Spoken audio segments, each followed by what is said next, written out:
Well, good evening. Good evening, everyone. I'm Dick Samuels, and I direct the Center for International Studies here at MIT. And I want to thank you all for coming this afternoon. We're very pleased to inaugurate this human rights lecture series in Hrant Dink's name. The center has a broad international mandate, and we welcome the opportunity to honor a great human rights activist and bring challenging issues pertaining to human rights to the MIT campus. This lecture series and other activities, including a conference next month at the Brookings Institution in Washington, commemorating and exploring the 100th anniversary of the Armenian genocide, have been made possible by the support of Mr. Harry Parsekian, who I told I was going to embarrass by thanking him publicly. Where did Harry go? Oh, there's Harry. Harry, just thank you very much for this.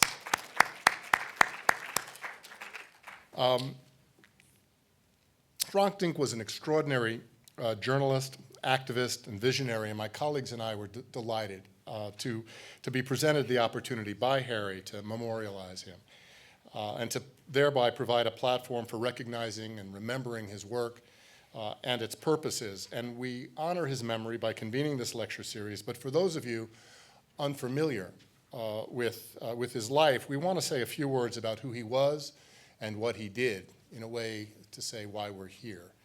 And to do that, we've asked a prominent scholar and practitioner, Gerard Libertarian, to speak. Until his retirement, Gerard held the Alex Manogian Chair in Modern Armenian History at the University of Michigan. And from 1991 through 1997, Gerard served as a senior advisor to the President of Armenia and is the author of several important books about Armenia. He was helpful in organizing our work on this new program, and we're very grateful to him as well. So please help me welcome Gerard Libertarian.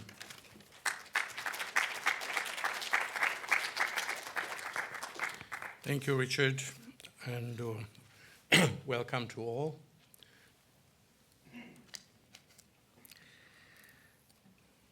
The Hrant Dink Memorial Lectureship on Human Rights was established to honor the memory of our friend, the intellectual, the humanist Hrant Dink, and to ensure that the values he espoused continue to inspire us and inspire others. Hrant Dink was a child born in Anatolia, in Turkey, to a very impoverished and troubled family. Through sheer intelligence and respect for human dignity, Hrant parlayed his equally troubled ethnic identity from the personal and group to national and universal values. Minorities bear the brunt and feel the injustices and inequalities in a society more than others, even in the most of democratic states. They are also the ones who reach out to sensitize the majority about the flaws in what is otherwise perceived as a perfectly functioning democracy. That was, let's say, the case for Martin Luther King and many others in other societies. Hrant Dink was a new voice that broke many silences. He built bridges between Muslims and Christians, Kurds, Turks, Armenians, and other ethnic groups, between religious groups in general in Turkey, between ethnic identity and citizenship, between citizenship and democracy, between Armenians of Turkey and of Armenia and of the diaspora, between the past, the present, and the future. In other words, he had a different vision of the world, a world more tolerant. He did so with humor and the absence of hatred, and he has paid dearly for his love of humanity, for the dignity with which he achieved these almost impossible tasks. His greatness was recognized by many during his lifetime, although he had many detractors among Turks as well as Armenians. But that greatness is almost self-evident, for he left us a challenging legacy to continue. This lectureship is a modest effort initiated by Mr. Harry Parsekian to contribute to that difficult task. Speaking on behalf of Harry Parsekian, Professor Taner Akçam, with whom I serve as unofficial and sometimes obstinate advisors to Harry, and we and the Hrant Dink Foundation established by Hrant's family and friends in Istanbul. I'd like to thank Professor Richard Samuels, Director of MIT Center for International Studies, and especially Dr. John Terman, Executive Director and Principal Research Scientist of the same center, as well as, of course, the staff of that center that has been so helpful, but I don't see any of them here. Do we? Just, okay. Now, unfortunately, the leading members of the Hrant Dink Foundation, his widow Raquel and daughter Delal Bayzar, could not travel to join us this afternoon. As you may know, this year, and particularly the month of April, marked the 100th anniversary of the genocide of the Armenian people by the Young Turk government of the Ottoman Empire. The Dink family and the Dink Foundation have been intimately involved in organizing and sponsoring activities that bring dignity to that commemoration. I do have a message, though, from the family. The Hrant Dink Foundation and Hrant's family appreciate deeply the joint efforts of the International Center at MIT and Harry Parseghian, president of Friends of Hrant Dink, Boston, to initiate this lectureship at MIT to institutionalize Hrant Dink's devotion to human rights, democracy, and freedom of speech. Unfortunately, we could not be there to join in this opening lecture by our distinguished lecturer, Dr. Jennifer Leaning. We will be with you in spirit. Our wish as the Hrant Dink Foundation and Hrant's family is all these efforts may help for a better world where human dignity is respected. We thank you and wish you success. The Hrant Dink Foundation, Istanbul. Richard mentioned already the next event organized by the MIT Center again in Washington to be co-sponsored by, to be held at the Brookings Institution, but also to be co-sponsored by the Carnegie Endowment for International Peace, a full-day conference. And I'll just mention the speakers there for the full day so you have an idea. Fiona Hill of the Brookings Institution, Professor Taner Akçam, who is now better known than most professors, Professor David Gaunt from Amsterdam, Lerna Ekmekcioglu of MIT. We will have Tam Deval from the Carnegie Endowment, Milad Çelikpala from the Kadir Has University in Istanbul, Dibanigar Göksel from the Turkish Policy Quarterly, Crisis Group International, myself, and then Emeritus Pinar from Brookings, Arman Grigorian Lehigh University, Hisham Richard Melham from the Al Arabiya News Channel, and Catherine Gisan, University of Minnesota. And John Terman and Fiona Hill will do the closing remarks. Thank you very much for coming, and I think Richard will be back to introduce our speaker. Thank you. Thank you very much. Thank you very much, Gerard. And my apologies to Professor Cham for not having acknowledged his important role in putting all this together as well. So thank you for that. Well, to inaugurate the series, we're very pleased to welcome Dr. Jennifer Leaning back to MIT. It would be difficult, I think, to imagine a person who has combined scholarship and expertise with real-world activism and engagement more fully than she. We've known Jennifer for years through our inter-university committee on international migration, but her work and her commitment extends into many areas, most of them guided by an exceptional and abiding commitment to human rights. Jennifer is the Francois-Xavier Bagnoud Professor of the Practice of Health and Human Rights at the Harvard School of Public Health, and is director of the FXB. You notice I'm not going to say that name of that chair again for fear I'll get it wrong. My Japanese is much better than my French.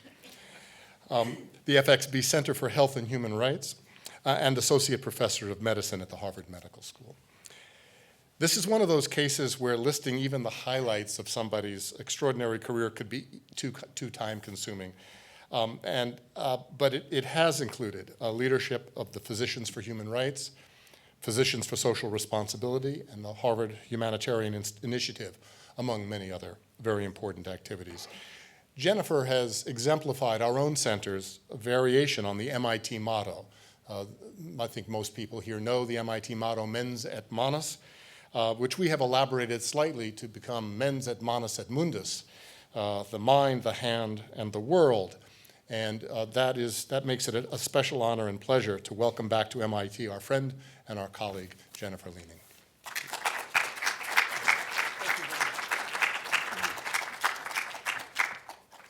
Thank you. It is a great honor to be here. I thank all of you for coming.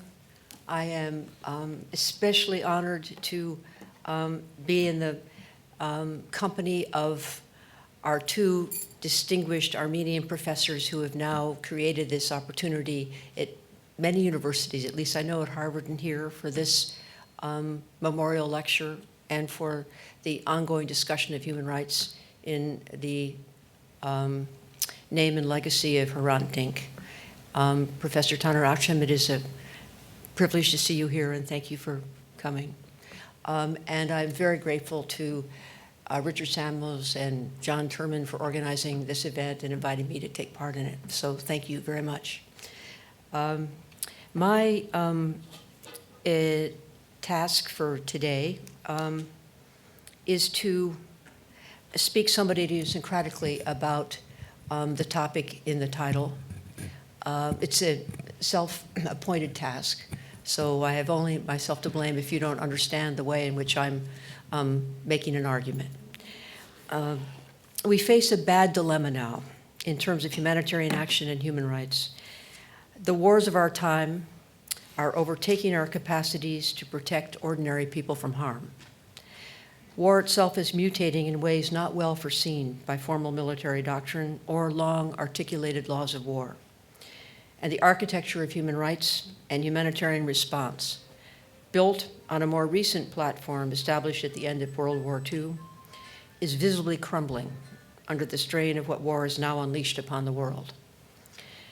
There are many trends that have brought us to this place, including severe disparities in income, wealth, education, and life opportunities, ecological degradation, feckless or rapacious government, shattered expectations spun by globalization, and an explosion in the availability of small arms linked to malignant doctrines espoused by skilled peddlers of hate. One could pull a string from this midst and argue well that any of these factors is pivotal. At the heart of the matter, from my perspective, is our collective failure to deal productively with the tensions arising from diversity within a nation state. From Mogadishu to Kosovo, from Angola to Israel-Palestine, from Tbilisi to Bangladesh, my observations and analyses lead me to two main observations. Perceiving difference, people will not live together unless they are encouraged and constrained to do so. And structures of government and civil society must never take their eye off this imperative. The route I have traveled is informed by my training in clinical medicine and public health, my engagement with disaster response, and my experience investigating violations of human rights in settings of conflict and oppression. It is from this vantage point that I offer these remarks.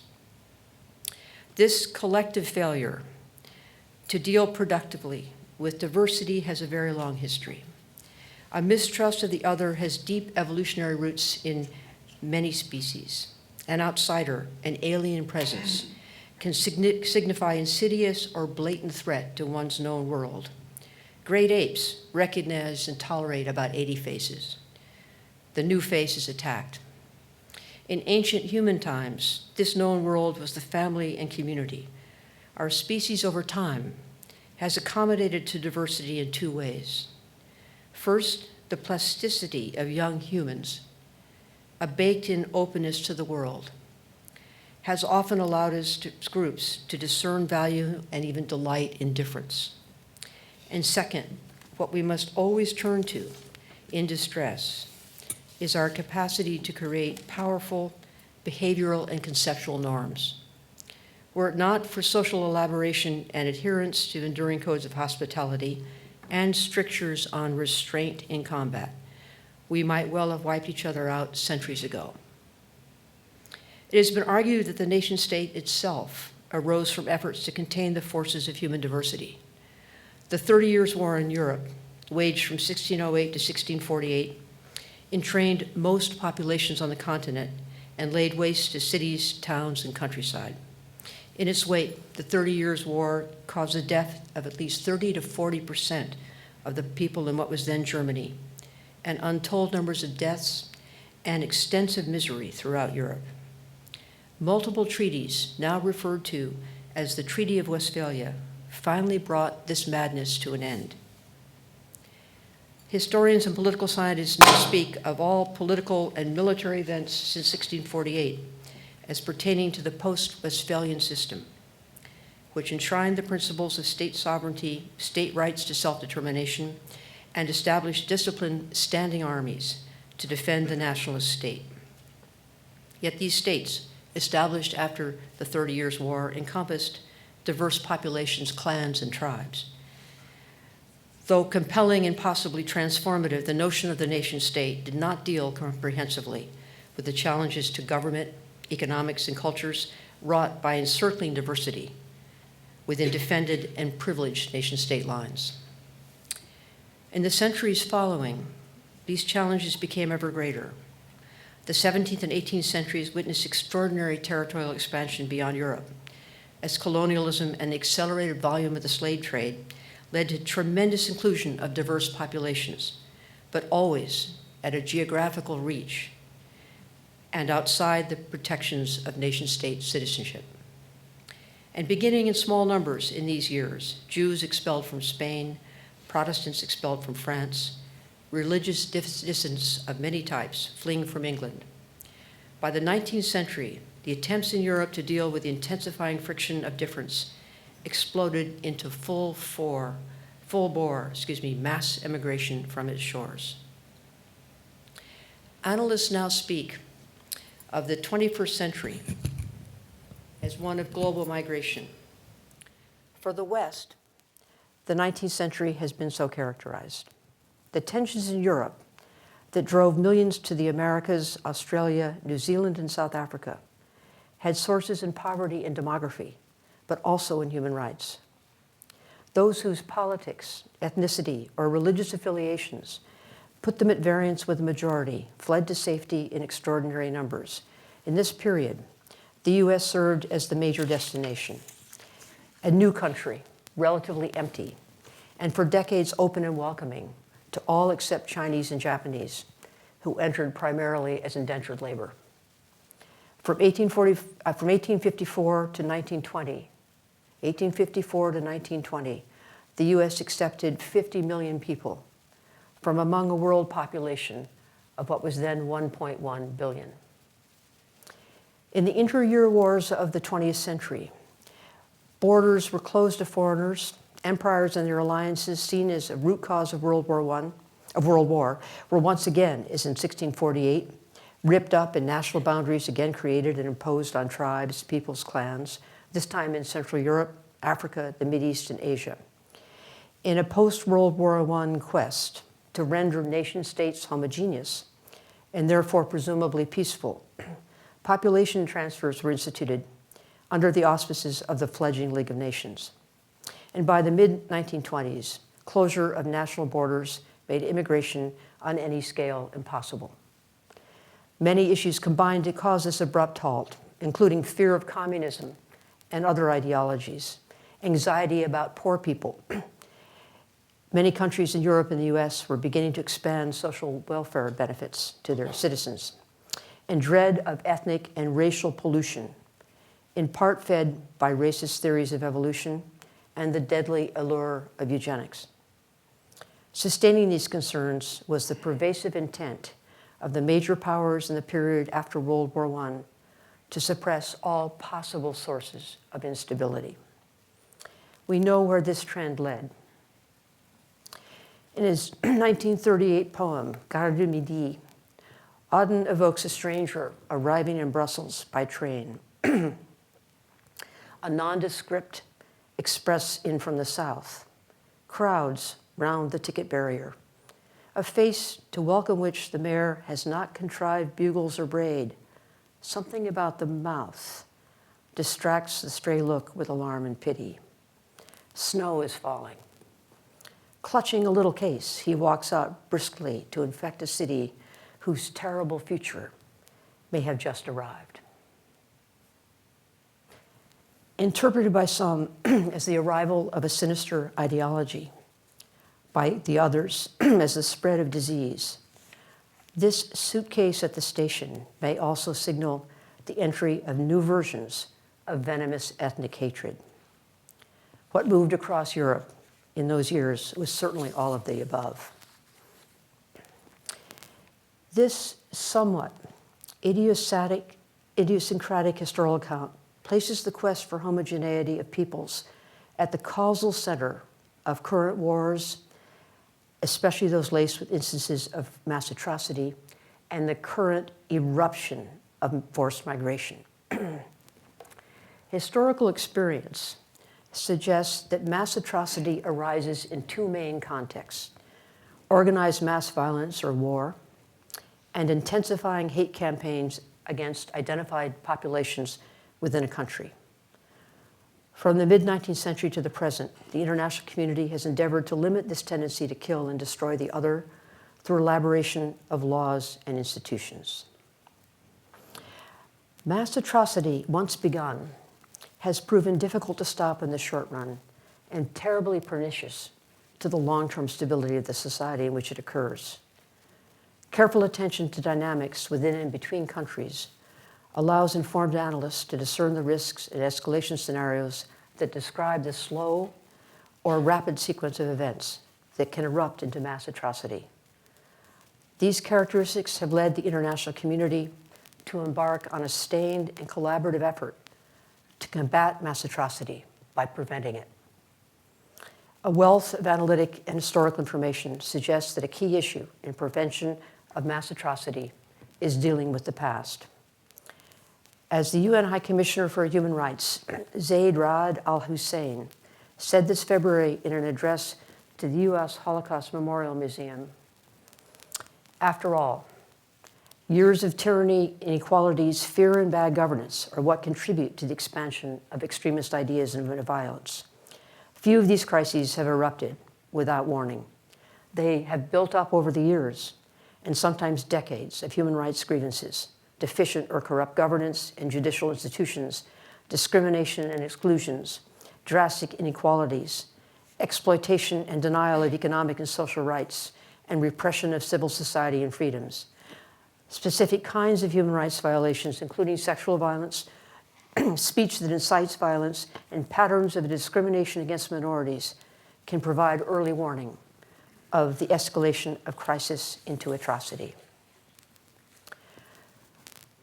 Throughout his short life, Hrant Dink wrestled with all these issues. Born in 1954 to a Turkish-Armenian family, he was drawn to current and buried contestations over human rights, protection of minorities, and the role that suppressed histories of mass atrocities play in shaping social attitudes towards the other. He founded and wrote extensively in a journal called Agas, the only newspaper published in both Turkish and Armenian. For these writings and speeches, he found himself increasingly hounded by the Turkish authorities. In 2002, he gave a speech at a conference in Urfa, Turkey, on human rights and minorities. He said there, "Since my childhood, I have been singing the national anthem along with you. Recently, there's a section where I cannot sing any longer and remain silent. You sing it, I join you later. It is, 'Smile at my heroic race.' Where is the heroism of this race? We are trying to form the concept of citizenship on national unity and of your heroic race. For example, if it were 'Smile at my hardworking people,' I would sing it louder than all of you. But it is not. Of the oath, 'I am Turkish, honest and hardworking,' I like the honest and hardworking part, and I shout it loudly. The 'I am Turkish' part, I try to understand it as I am from Turkey." Here is the subtlety of minority speech. I am with you, but not you. I belong here, but not because I am you. I share many of your values, but I am different from you. This speech, and this phrase in particular, prompted the Turkish authorities to charge Hrant Dink for allegedly denigrating Turkishness and the Republic of Turkey. Although ultimately acquitted of this charge, he was harassed by legal proceedings for the remainder of his life. Assassinated on January 19, 2007 in Istanbul, his death illuminated the fissures in Turkish political and social identity, carefully crafted by the triumphalist Turkish state emerging in the wreckage of World War I. His death also spurred on the growing clamor, which he had helped to elicit, for an official reckoning in Turkey with the death of over 1.5 million Armenians in 1915-1916 at the hands of the Turkish military. The Armenian genocide stands out as the most extreme in the years prior to World War II and contains in its arc the forced migration of millions of Armenians who fled the advancing maw of the Turkish army.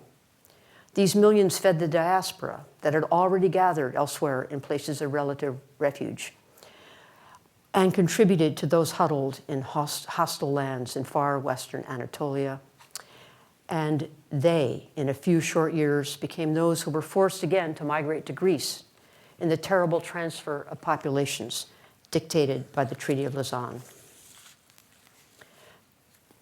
This effort to prevent mass atrocity, in which Hrant Dink played a vanguard role, is just beginning, and we are now distracted from that enterprise by the enormity of what current wars have forced upon our consciousness, particularly in the context of forced migration.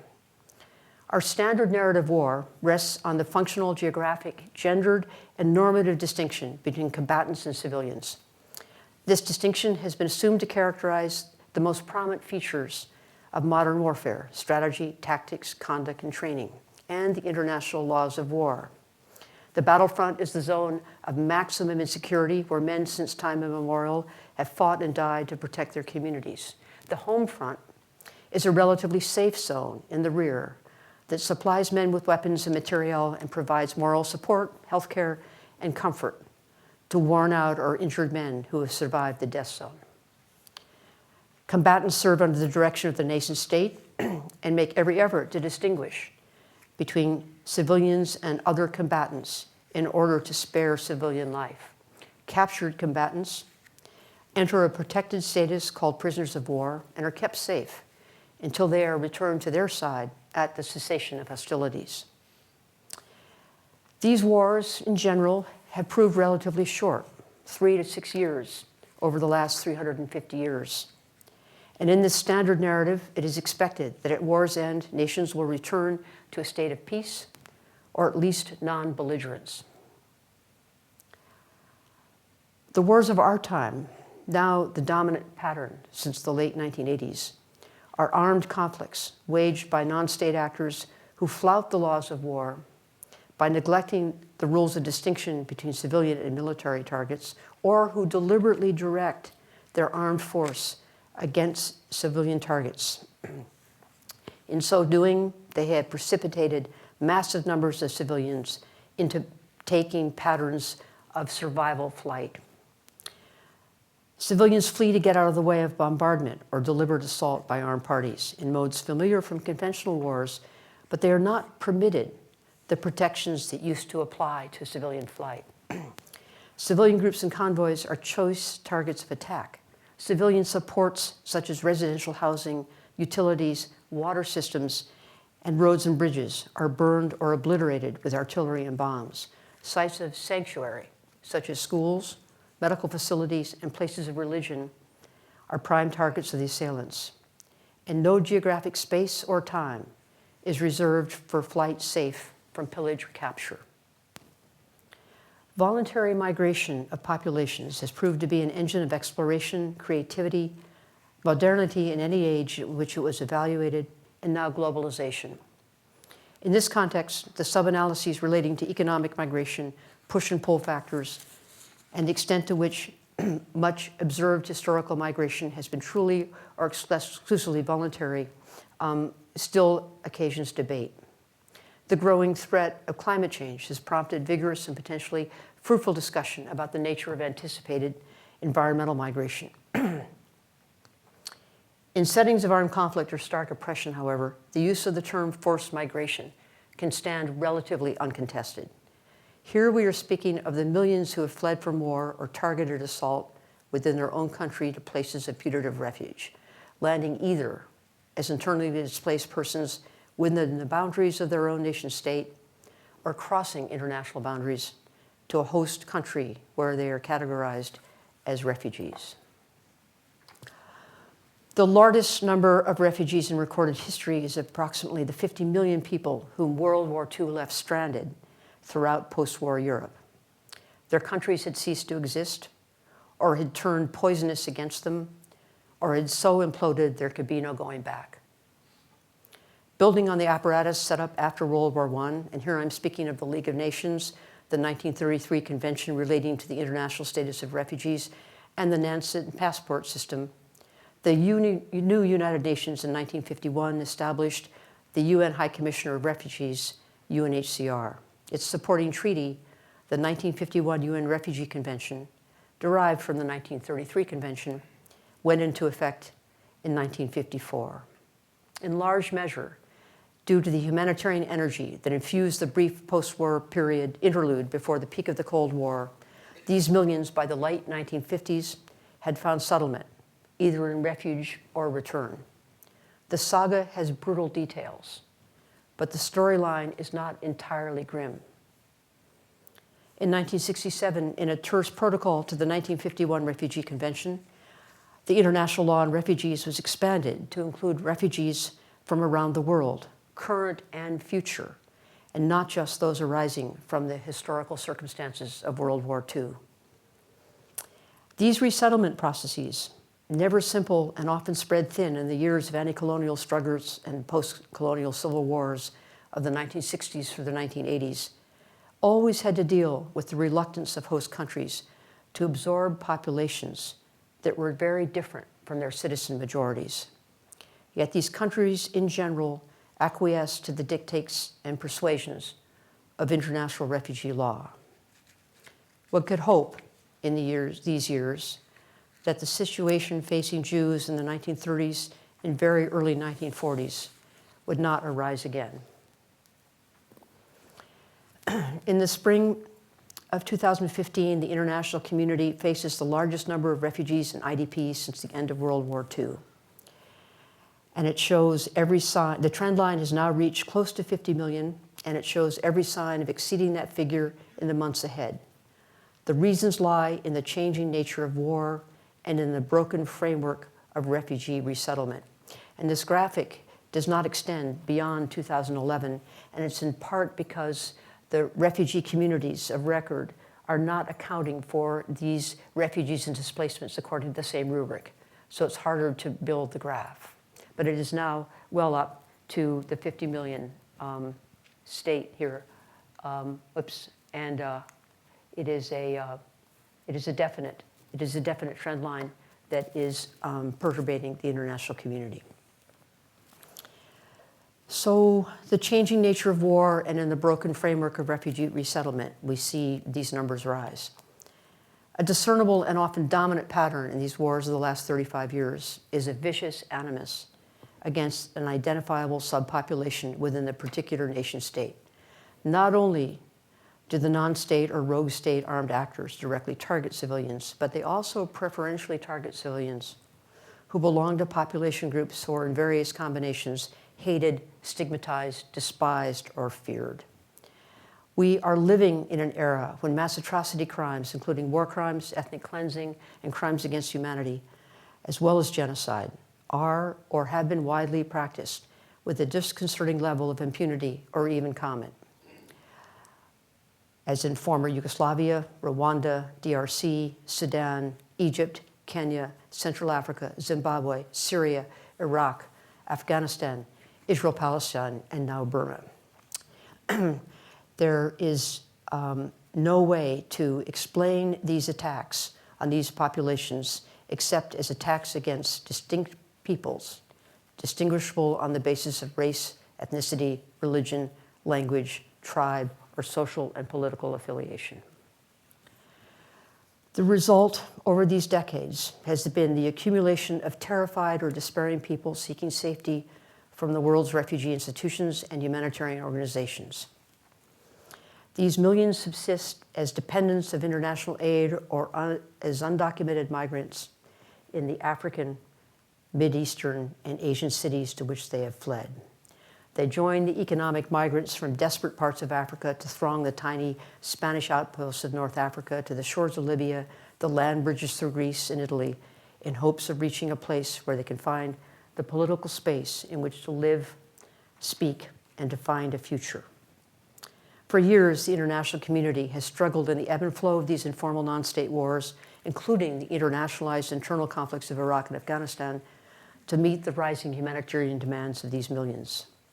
But the war in Syria, now entering its 5th year, has proven to be more than can be borne by the international systems of security, humanitarian assistance, and mutual aid. Those fleeing this brutal and indiscriminate war, with fighters from all sides targeting civilians of particular religious or political affiliation, have now overwhelmed the coping capacities of immediate proximal host countries. This conflict, this internecine conflict in Syria, has now driven half of its entire population from their homes or outside the country's borders. As a world, we stand apparently hapless and watch generations of lives pass into limbo and waste. The humanitarian sector is conflicted about the meaning of the term protection, arguing about its broad versus narrow dimensions. The broader reach of this term is embraced by NGOs who provide relief and who believe that in every aspect of their work, they need to attend to issues of protection. From this point of view, depending on access to food or requirements for water or capacity to build shelters or susceptibility to disease or illness, certain subpopulations are considered vulnerable and thus need extra attention at the strategic and tactical level to be sure they obtain the goods and services they need. The quest for protection in this line of discussion is to identify who is vulnerable to what and make every effort to assure that the overall response is as equitable as possible. In the last 20 years, in the face of criticism, this approach has become more capacious, recognizing that obvious or assigned features of vulnerability may mask important sources of agency, and conversely, may blind outsiders to the dangerous forces of distinction and difference within a population that always place individuals or subgroups at internal risk. Among those in the humanitarian sector who have insisted on a broad definition of protection but are supremely aware of divisive issues are those in the International Committee of the Red Cross.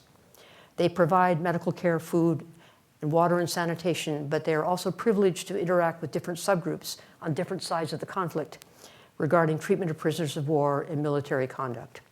When the ICRC is present and the NGOs seek out their expertise, clarity can be obtained about ethnic and racial prejudice or religious tensions or other identity-based divisions within populations in need.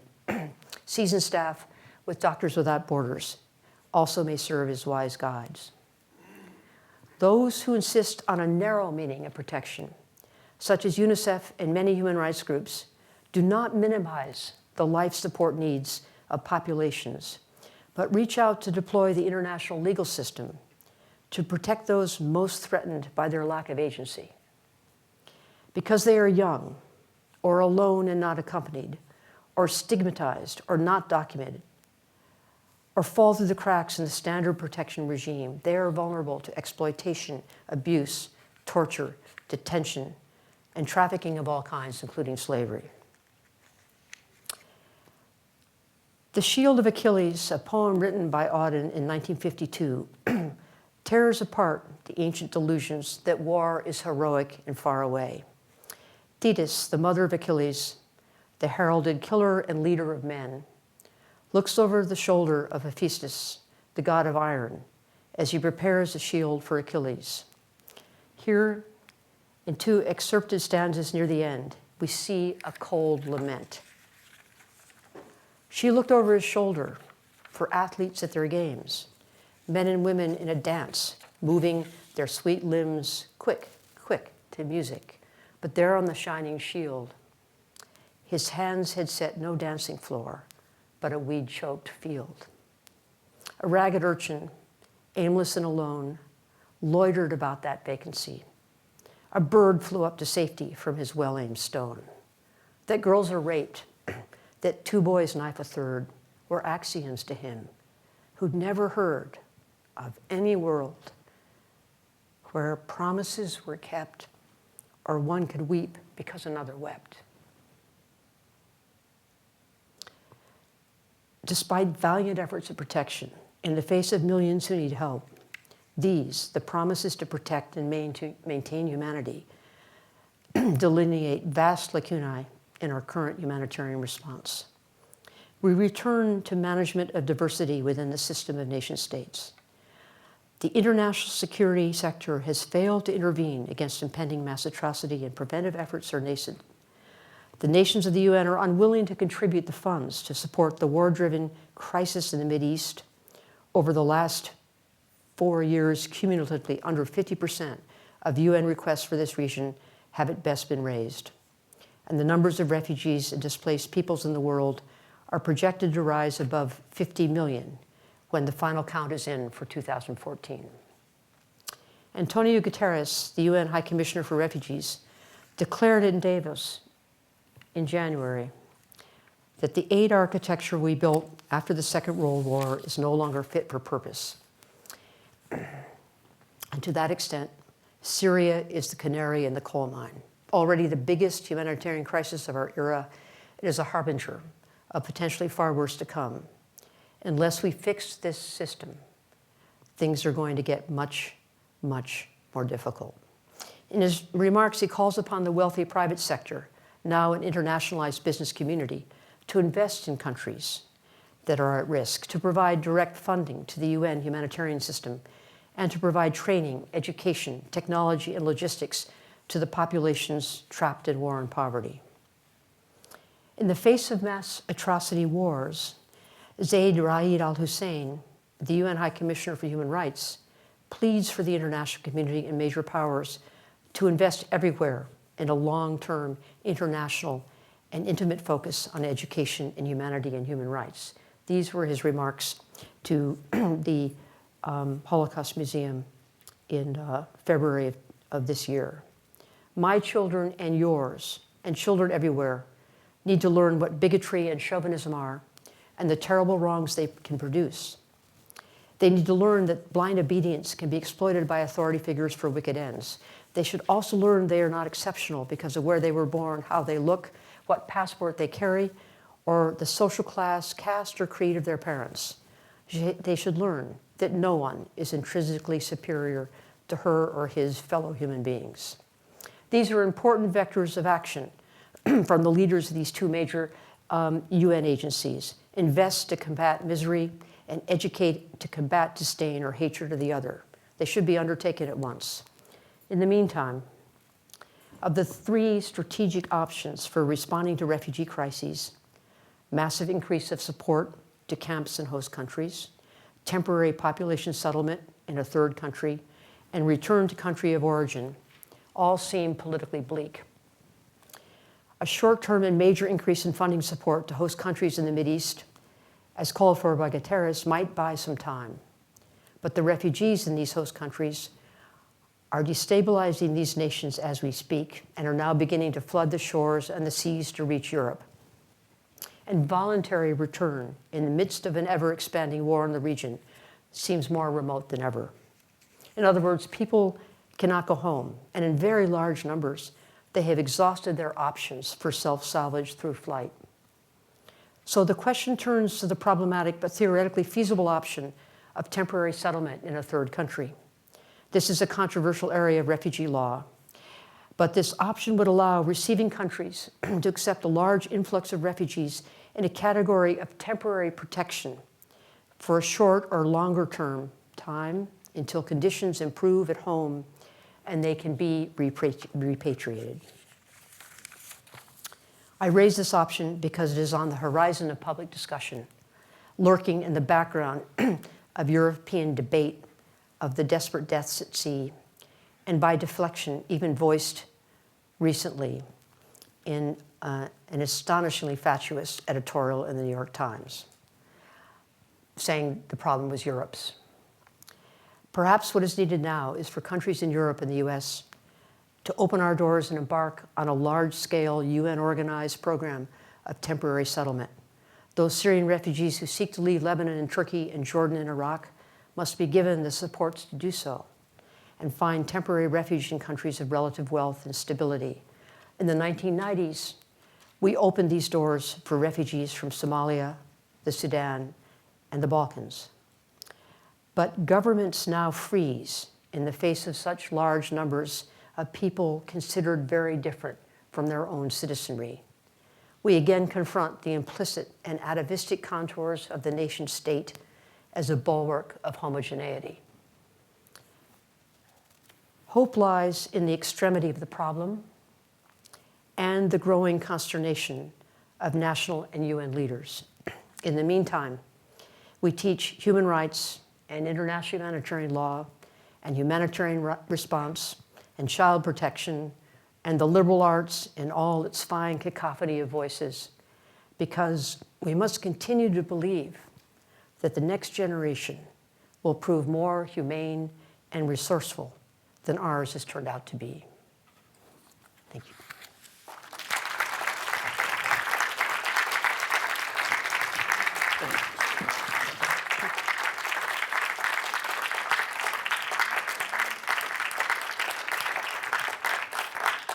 Thank you very much for wonderful and provocative presentation. We have time for questions, and we ask only that those who have questions make their way to the microphones. There's one on either side, that you identify yourself and fire away. Please.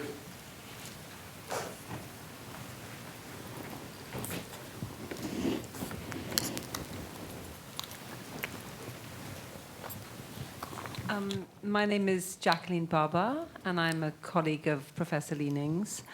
Thank you for that wonderful lecture, Jennifer, so erudite and so wide-ranging. I wanted to ask you, though, about your bold claim that the hostility to minorities is really what fuels, or what has fueled, major conflict and what perpetuates war. In the case of Syria, would you say that's the case? I mean, this is the biggest emergency that we've seen after the Second World War, as you said. And my sense is that this civil war, like other civil wars, not really about minorities. It's really about conceptions of democracy and political difference which transcend ethnic or racial or religious difference. So I'd just like your thoughts on that. That's a wonderful question, and forces me into more nuance. I would say, however, that beginning with Syria, the roots of this war are the dominance of a minority elite over a majority in Syria. And when the Sunni majority, the notion of the term minority can mean either numeric minority or a powerless majority. And that's the context in which I'm using this term. In the 3 years of drought in the eastern deserts of Syria drove over 1 million Sunni peasants to Alawite-held areas and cities and towns in western Syria. And that infusion of new and different peoples, Sunni, Shia sect, not educated, created much of the friction. And this majority group of Sunnis were long feared by Assad in terms of their potential for destabilizing his minority elite government. And if we go back over time to civil wars, even the post-colonial civil wars, we find that the reasons why the governments of the newly independent countries could not deal with their responsibilities to run a nation state, but instead turned sideways, laterally, towards people in their country who were different. They had allied to fight the colonialists. But once that force had gone, then it became a vociferous scramble for who was on first and how we define the other in terms of language, tribe, or religion. So this notion of difference can be the major issue, or it can be the unifying rhetorical issue around which many wars in the world can be seen to evolve. And it's in that context that I want to stress this ferocious dismay around heterogeneity. You're absolutely right. In many situations, it may not be the most paramount, the most visible, or perhaps the most powerful factor. It's always there. My name is Anna Hartman. I'm a colleague of Professor Leanings from the Inter-University Committee of the Center for International Studies and a professor at Tufts. I wanted to put to you a suggestion that was made by an economist, Michael Kramer, who's at the Kennedy School several years ago, who argued that there's a fundamental, and this was well before the current magnitude of crisis. His argument was that current proposals for solutions to major refugee and IDP crises essentially seek countries that will volunteer both to receive refugees and to pay the cost of accommodating those refugees. His argument was that, in fact, what we need is a regime that makes feasible. Economists always look for ways to compensate people, to pay for things, but his suggestion was essentially that we should raise the possibility of a regime in which rich countries pay, bribe, provide funding for refugees to be resettled, not just in those same rich countries. In other words, resettling Syrian refugees in the United States, but also opening the way to resettling refugees in poorer countries, accompanied by paying for the costs of that resettlement, which are large. I'm not sure that I am comfortable with that, but I think we really have to explore less conventional solutions. And I also worry, and this is a kind of related thing, you talk about the problem of diversity, the problem of people's unwillingness to accept the other. The question is, how do we come to a world in which those refugees, wherever they're resettled, and you talk about temporary resettlement, but we know that in most cases temporarily resettled refugees have in large number not been able to return or not chosen to return. So I think I'm going to leave you with that and ask for a comment. Well, I don't think Michael Kramer's suggestions deal with the fact that the countries to which we might give a great deal of money on the premise that they would absorb a great number of refugees will find it easy to manage the problem of diversity. Choose a country. They are themselves, they have their own problems of diversity, and Syrian refugees will not be helpful, nor will refugees from Iraq.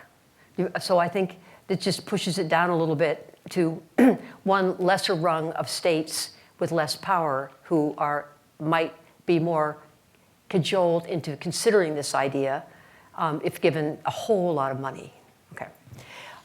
This other point about temporary settlement is empirically extremely well-founded. I mean, you're right. The reason that I think should still be on the table, at least as a partial solution to decompress the pressures in the Mideast at the moment, is that the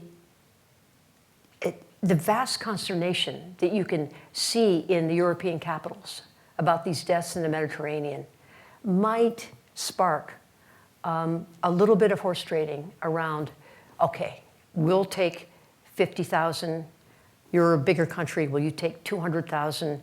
Can you possibly manage 75,000? And I think in this horse trade, the United States should be at the table. And can you, the United States, take a good 500,000? And let's figure out how it happens. We get Antonio Guterres to continue to raise money at Davos. And that is how in the next couple of years we can begin to make a difference. I know that sounds both highly impracticable and a little bit naive. But I'd push back on the naive. What else are we going to do? Homi Bhabha, I direct the Humanities Center at Harvard. I have two issues, Jennifer, and thank you very much for your talk. One, that I find it very depressing and distressing to accept that there is always this incipient, imminent antagonism to difference, because I think that there is a difference between diversity, and for large parts of time, people live with diversity. There are discriminations, there are tensions, inequalities, but they live with diversity. And then something happens why diversity hardens into antagonistic differences. And that's the point at which the kind of events you talk of happen. And it so happens that those periods of time are often short, given the long history of human. That doesn't mean that there hasn't been recurrent forms, there haven't been recurrent forms of anti-Semitism over the time. But if you look at these moments, they are relatively, given the long history you sketch, actually rather short. Rwanda is, 5 months or 6 months. The whole Nazi, the horrific thing is basically 4 to 5 years, So in the history of humanity, I think there is something happens when the everyday confrontations, but also the everyday collaborations of neighborliness, despite differences and diversities, occur. And then something happens intensely. And this is one of my quarrels with, this is a quarrel I have with recent works on violence, which say, violence has become less and less, partly because they don't always take the measure of the smallness, the small moments of very intense violence. So I don't think I can accept this long history. I think there is a difference between living with diversity and the constituted difference in moments of extreme scarcity or certain kinds of political ideology. I would make that distinction. Otherwise, I think we're in for a very bad time. My second question really is about education. What kinds of education cure one, or are therapies against the kind of atrocities that you talk about? And I don't have any response, really, answer to this question, but I think it's a very important question. After all, we know that the terrible riots in the 60s, race riots in Britain, sparked off by Enoch Powell, just to give you one example. I mean, Enoch Powell was a great Sanskritist, a deep lover of India, who had written enormous amounts of poetry about India, traveled to India, professor in Sydney before he came back to England of Sanskrit.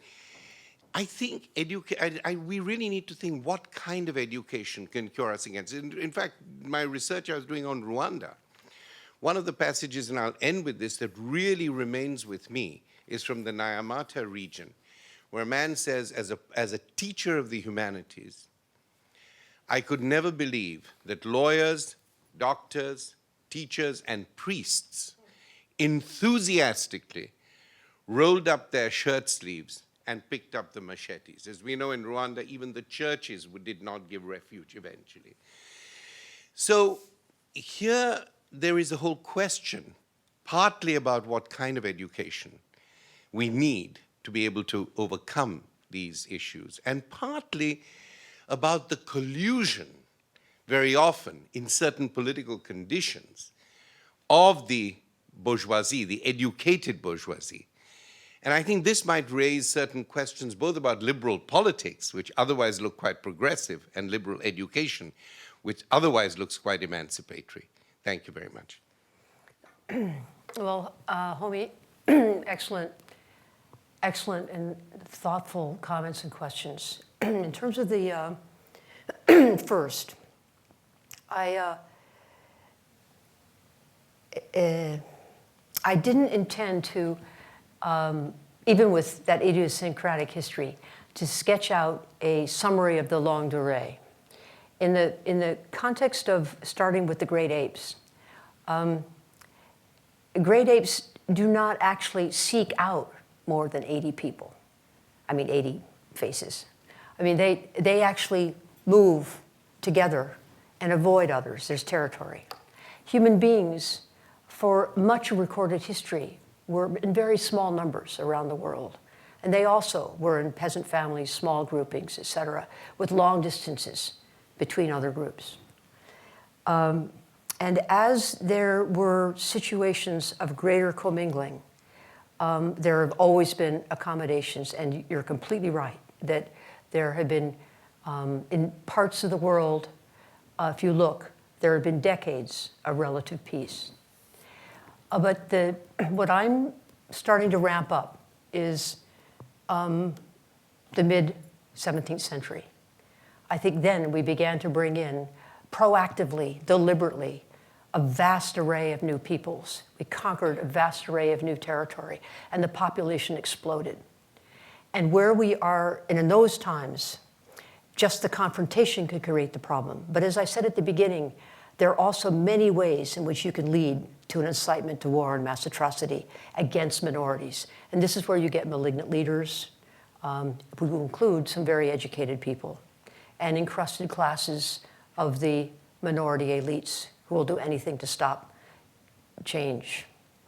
A number of very good British labor and migration economists were looking at what caused societies that were actually quite fractured in terms of their diversity, but stable.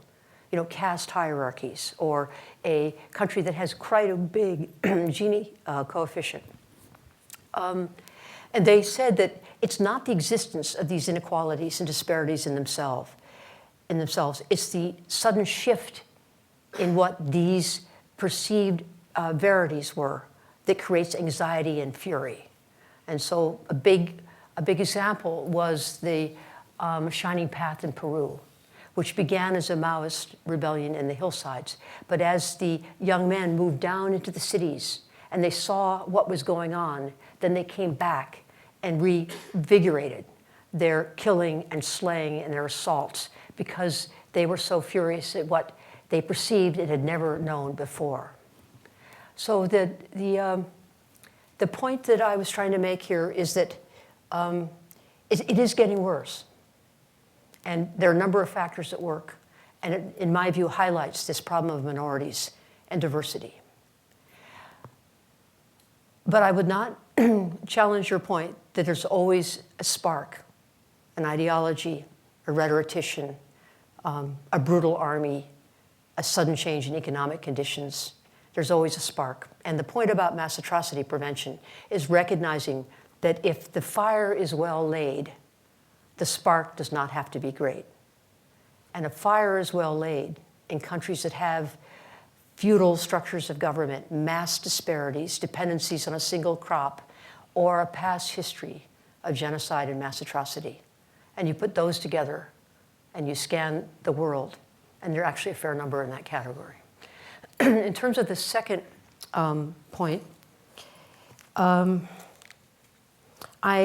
should have been more clear. I meant education in the modes that the UN High Commissioner for Human Rights was talking about. We have to teach people how to get on with others, and teach them that they are only one among many, and teach them that in diversity there's richness. He said this at the Holocaust Memorial Museum, but I think it's a very long process. But we have failed at that for all the reasons you said. We failed at that education. And so I'm not sure, I'm not sure it applies to either of our two elite universities that we are speaking from, or to the 10 that are excellent in this city. I'm not sure we're doing it. You know, there's an old song from South Pacific, I can't think of the name, but it's one where the subject of hate comes up. And the refrain is, they have to be carefully taught. The children, they have to be carefully taught. And from very early on in my life, listening to that on the record player, I didn't agree with it. I thought children will hate, and they have to be carefully taught not to. Now, that's an empirical question, but it's also a point of view and a perspective on human frailty. And so I am a dogged optimist, and many times slide into pessimism about this. But the point is, I think, we need to keep our eye on this propensity for human beings to kill each other. And one last point is that with the start of these non-state actor-driven wars in the mid-1980s, wars have ceased to be short. The anti-colonial struggles were very long. And the wars that have been started since, you're right about Rwanda, but many others have gone on for 6, 7, 9, 10, 15 years, because there is difficulty getting purchase on these guys and finding a political agenda around which you can argue for a solution. These wars are driven by many things, but it includes a bloodthirst and hatred of the other, and they keep fighting.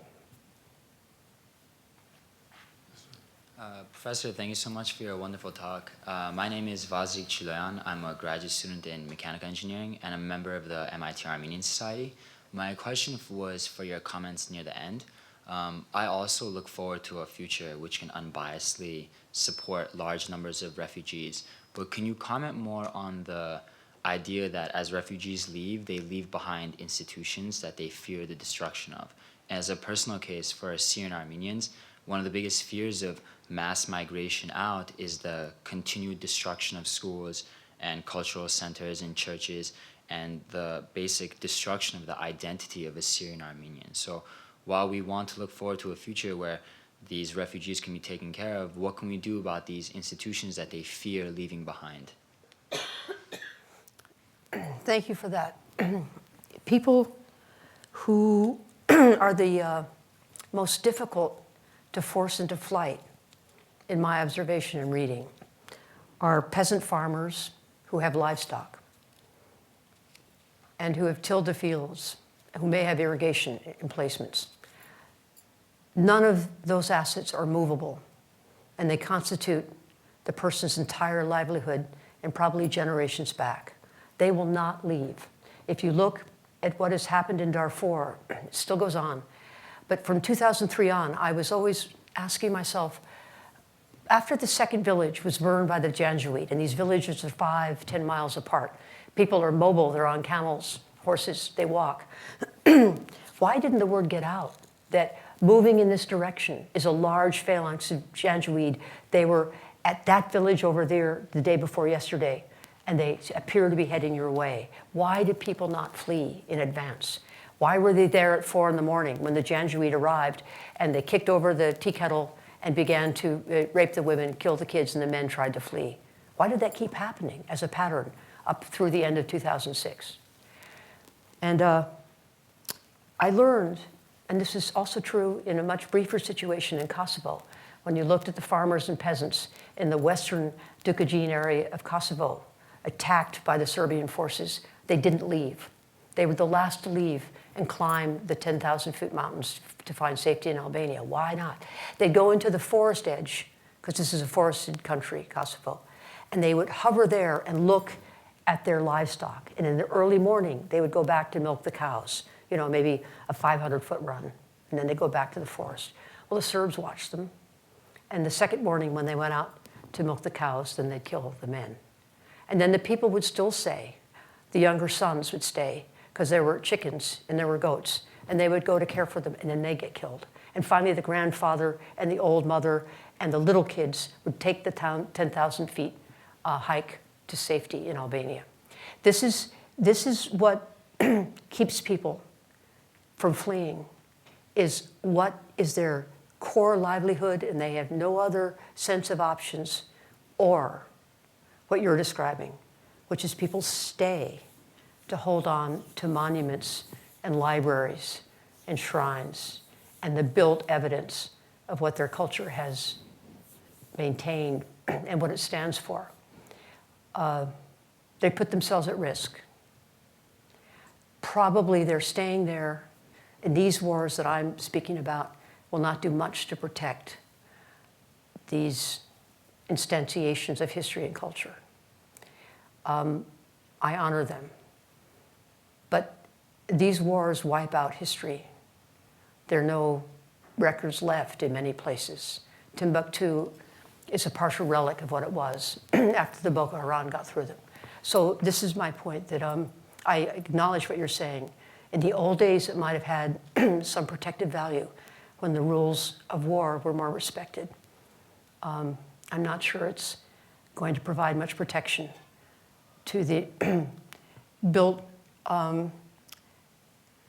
measures of history or to the people who are next to them. We have time for one more question if there is one. Excuse me. Please come up to the microphone. Again, identify yourself. Hi, I'm Gonja Pool. I took a course with you very many years ago, Professor Leaning. I have a question that came to me because you mentioned a couple of questions back, the non-state actors and the importance of that fact in our world, and also the article in the New York Times that was, I guess, espousing the fact that it's Europe's problem. And of course, we all, I think, in this room deeply agree that, yes, everybody should care for the refugee issue. But I wonder if in cases where there's apprehension on people who deeply care about refugees, but there's apprehension about the problems that once made these refugees, of those conflicts spilling over when that country is trying to help. It could be, an example could be around Turkey or whatever. Are there mechanisms to help while you're trying to, like a place like UNHCR, are there mechanisms in place so that they can also avoid having the initial conflict that made these people refugees spilling over into the borders of countries that are trying to help them? That's a very important question. And in the international system, UNHCR is responsible for the legal protection and assessment of the refugees in a host country, for finding out who they are, documenting their status, giving them identity cards, making sure for the refugee camps, making sure that they're eligible for a range of goods and services that are provided by the UN system and the humanitarian community. They're not responsible, the UNHCR is not responsible for security relating to the presence of these refugees in the host country. The responsibility is assigned to the host nation. And that is why in many parts of the host countries now, there is a high level of concern about what the refugees are doing, what could happen, how they might interact with fissures within the host community. So far, though, it's not a question of armed security that seems to be needed, as was needed in the setting of the Rwanda genocide and the refugee camps. What seems to be the situation is better policing, so that there are not skirmishes on the streets or on the edges of markets between host country populations who are really fed up with the crowding and the challenge in the employment market and the two session schools that have now been put in place, and a refugee from Syria who is desperate, and one or the other might have inflamed an argument. So police are really needed in all of these countries. Turkey has done the best in terms of its police force and military, and it's in part because they have basically kept most of the refugees in camps. Now, more and more of them are trickling into urban Turkey and Istanbul, et cetera. And this issue of policing will be a challenge. Turkey is probably up to it. But Lebanon is in a state of, I don't think it's an exaggeration to say, a state of significant fear, because they are a fragile government crafted together in a rickety old way based on a pre-World War II census. They actually have no idea how many in their country are Druze, Christian, Sunni, or Shia. But they know very well that having over 1 million Sunnis come in is likely to destabilize their own country. And this, again, is not a matter of security in the police or military way. This is a question of the insecurity of the demographic tilt. So one of the reasons we are talking about trying to decompress these countries would circle quite tightly around Lebanon. Many countries are suffering. Lebanon is actually in an extreme situation, and there should be some intervention that we all take part in planning and paying for. Thank you. Well, after your very disturbing historical analysis and account, I was relieved to hear you self-identify as an optimist. It struck me that we didn't have much choice but to identify as optimists, and that's consistent with the lessons of Hrant Dink. And so it all comes back around to what brings us here this evening. And I want to thank you very much for connecting. Thank you very much. Thank you. Thanks very much, Richard. Thank you. Thank you. Thank you all very much.